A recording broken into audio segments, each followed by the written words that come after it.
All Raptor checkweighers are shipped complete with a Cat 3 emergency stop function.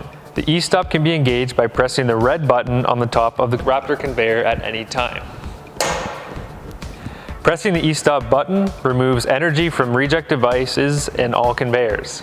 The e-stop should be engaged whenever maintenance or cleaning is done to prevent accidental rejects or operation of the belt. Please note the safety guarding on the conveyor portion of the checkweigher is connected to the safety circuit, and removing it will remove power and air to the conveyor and reject system.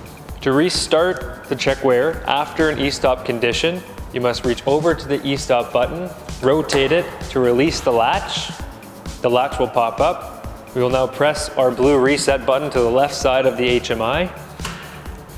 The light will turn on to indicate the reset has been successful.